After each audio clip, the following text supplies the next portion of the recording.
Ciao ragazzi, benvenuti in questo fantastico nuovo video. Oggi il tutorial è diverso dal solito, nel senso che io ho delle piante carnivore che avevo messo in una serra dell'Ikea siliconata e sigillata.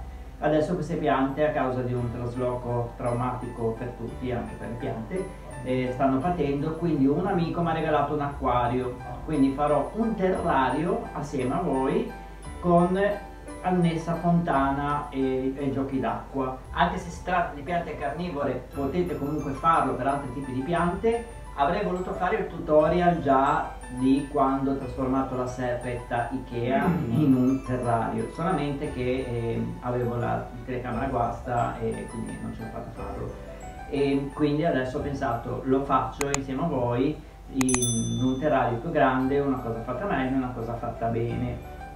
Adesso vi faccio vedere la serra Ikea, le piante carnivore, ve le descrivo, vi dico più o meno quali sono le loro caratteristiche e poi procediamo con il tutorial. Eccoci, allora queste sono le elianfora, quindi sono piante che si riempiono di acqua piovana e normalmente in natura, e gli insetti camminano sul bordo della pianta, l'interno è scivoloso, finiscono dentro, annegano nell'acqua e poi pian piano si decompongono e la pianta assorbe le componenti nutritive che le mancano.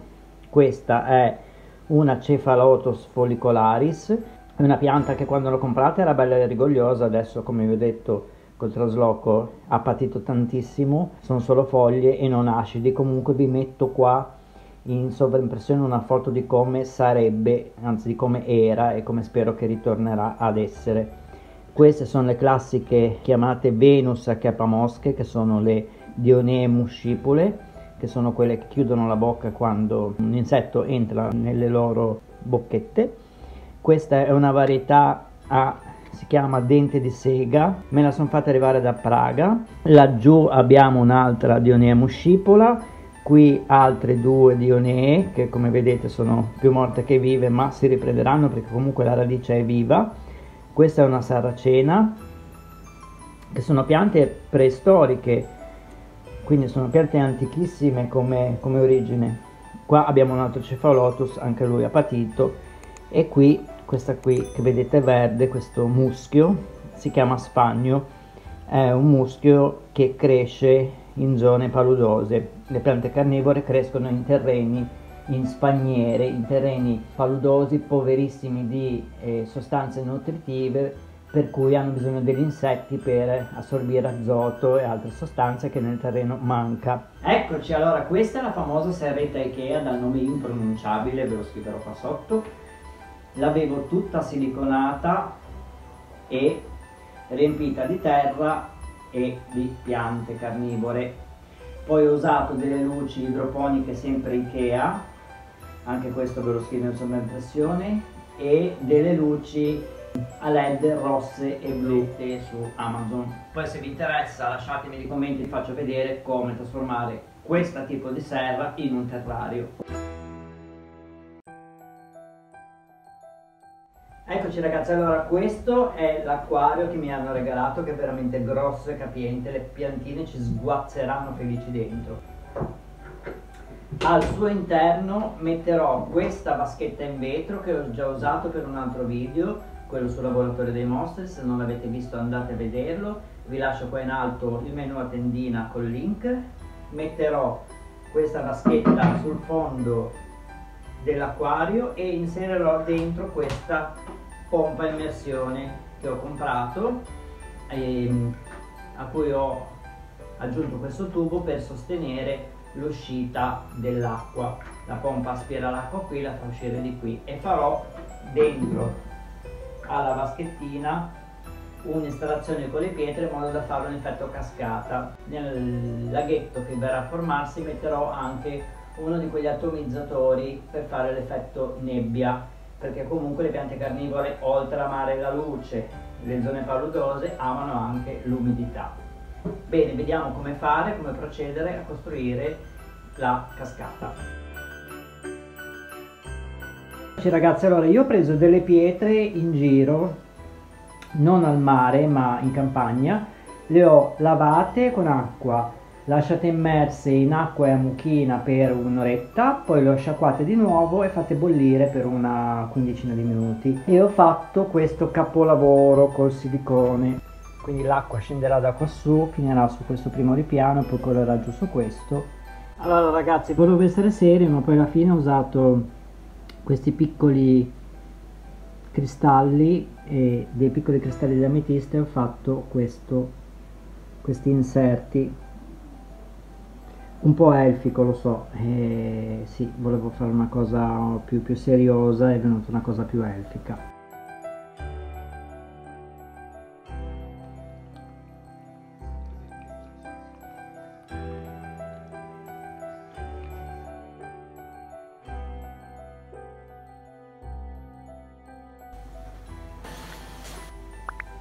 Allora, per prima cosa ho tagliato delle sagome con della rete, questa qui per recinzioni, e ho con del tessuto sintetico a maglie strette, potete usare anche una zanzariera, fatto questo appoggio.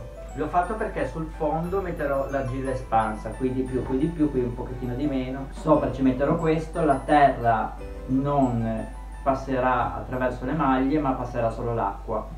Infatti qua da questo lato, se vedete, ho messo un tubo e sul fondo ho fatto dei fori per poter aspirare l'acqua dal fondo in modo che l'acqua non rimanga lì, non ristagni e non marcisca. Fatto, mettiamo l'argilla espansa.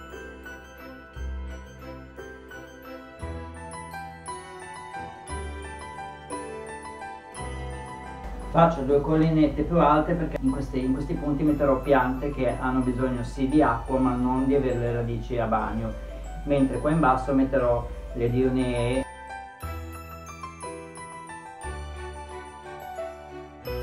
Adesso mettiamo il filtro per evitare che la terra finisca dentro l'argilla espansa.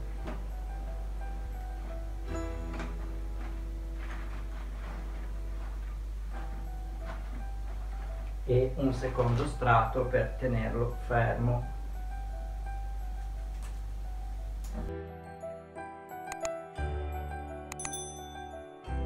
Bene, adesso è il momento di procedere mettendo il terriccio. Il terriccio ho preso questo, lo trovate su Amazon, lo trovate anche nei negozi, nei vivai, è della Leader per piante carnivore con terriccio di sfagno mischiato a perlite, quindi va bene per tutti i tipi di piante carnivore, e acidità 4 perché deve avere un pH basso. Userò una bacinella, metterò i guanti monouso e mischerò il terreno con acqua distillata perché le piante carnivore richiedono un'acqua poverissima.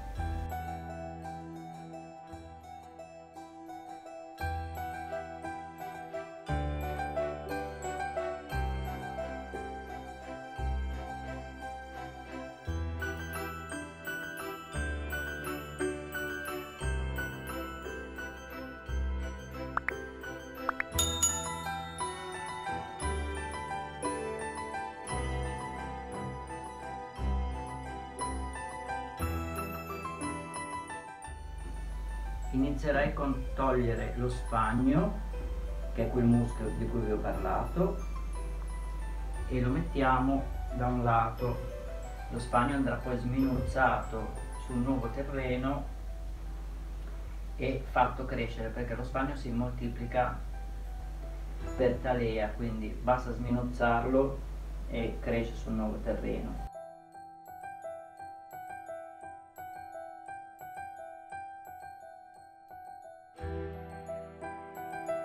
Bene, togliamo con delicatezza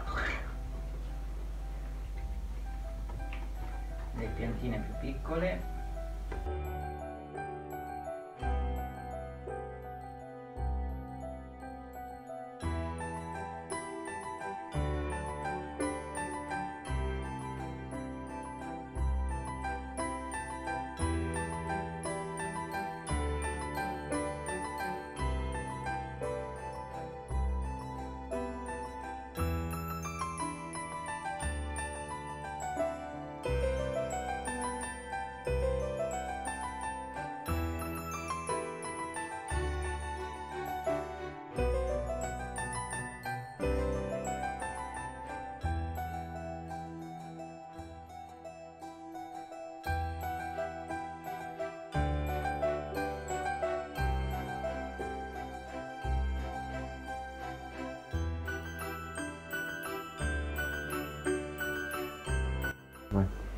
Ok, adesso prendiamo le Cephalotus, che mi ringrazieranno moltissimo perché odiano essere invasate.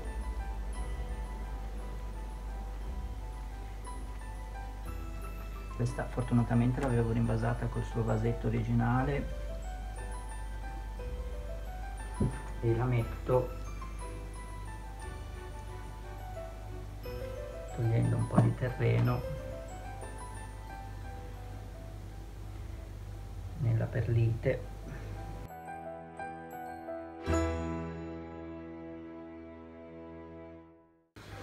Adesso questa, che una volta era rigogliosissima e ha patito tantissimo il cambio di luce e di umidità,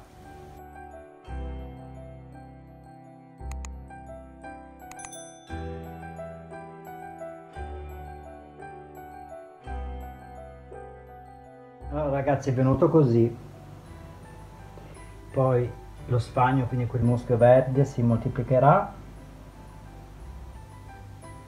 Adesso accendiamo l'estrazione che ho fatto in pietra con l'atomizzatore e vi faccio vedere com'è venuto.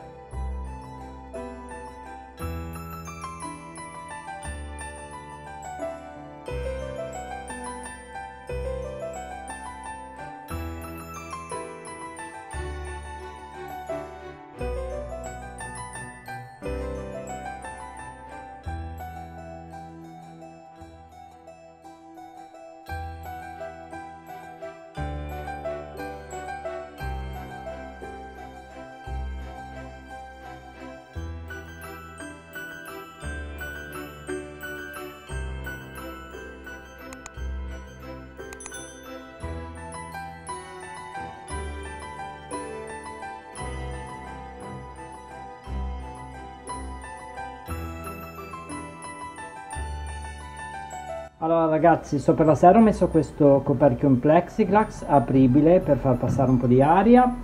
Le luci sono quelle, sono Vaxer dell'Ikea, ne ho messe due, io ne accendo solo una per ora perché le piante si stanno ancora adattando, e là vedete quelle rosse e blu a LED che ho preso su Amazon. Comunque vi lascio in info box il link in cui trovarle e poterle acquistare. Costano davvero poco e sono davvero efficaci. Le luci sono collegate ad un temporizzatore, quindi le faccio accendere per 9-10 ore al giorno. L'atomizzatore che crea l'effetto nebbia, anche lui si accende per una decina di minuti 2 volte al giorno. Bene, con questo è tutto. Se il video vi è piaciuto mettete un bel mi piace, se non l'avete ancora fatto iscrivetevi al mio canale, lasciatemi dei commenti, non dimenticate di premere la campanella per attivare le notifiche sui nuovi video e noi ci vediamo al prossimo video. Ciao ciao!